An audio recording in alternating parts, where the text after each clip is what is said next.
People can do crazy things around celebrities. The Irish, however, are quite unique. For the most part, we tend to do very little.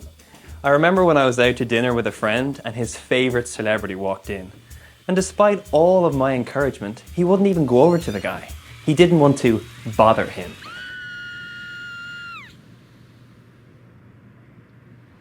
Jesus became something of a first-century celebrity. When he entered towns or small villages, people, unlike my shy Irish friend, would go bananas. Word would spread and people would come from far and wide, bringing their sick, hoping that Jesus would heal them. In Mark's Gospel, we hear of a woman who acted very differently from the rest of the crowd. She was not going bananas, but instead quietly doing all she could to avoid the crowd, and at the same time doing what she could to connect with Jesus. You need to know her story to understand her actions. She had suffered for 12 years with a bleeding disorder. That was hard enough to live with, but it was made worse by the religious rules that piled hardship upon her. According to the temple purity laws, anyone with a bleeding disorder was considered ritually unclean, and people would literally avoid you. So not only did it cause isolation for her, but everything that she touched or everywhere that she sat would become unclean too. Can you imagine being a source of uncleanness, as if you could contaminate someone? Life-giving actions that we take for granted, like a pat on the back, a hug, or a kiss, are now a crime that leads to isolation and disconnection from others. For this lady, it is extremely unfair. In her pursuit of healing, though, she's willing to take the risk. She would have heard the rumors that Jesus is coming because everybody would have been talking about it. People say he can heal the blind, make the deaf hear, make the lame walk. She would have known that these stories sounded like the Messiah. For hundreds of years there had been prophecies in the Jewish Old Testament scriptures about a man who would be sent from God to bring rescue, healing, and transformation.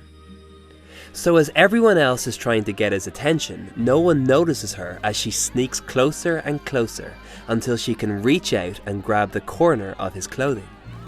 As she does, she feels that something has changed within her. Overjoyed, she turns to make her exit until she hears a voice saying loudly, "Who touched me?"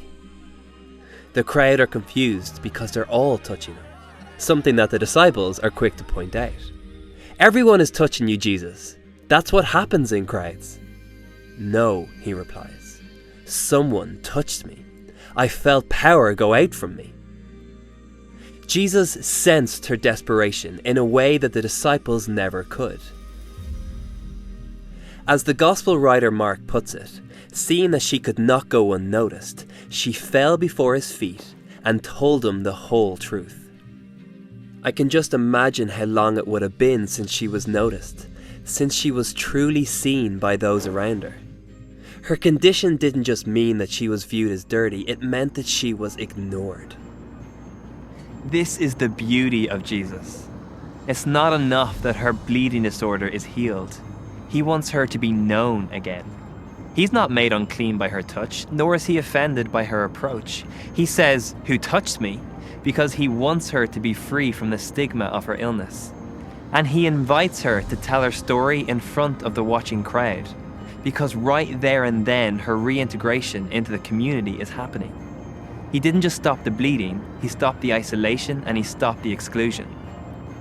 This encounter tells me that with Jesus, I'm not just another number. I'm not an item to be crossed off a to-do list. I'm not another nameless face in a crowd. I'm an individual. I'm someone he wants to get to know and be transformed by the encounter.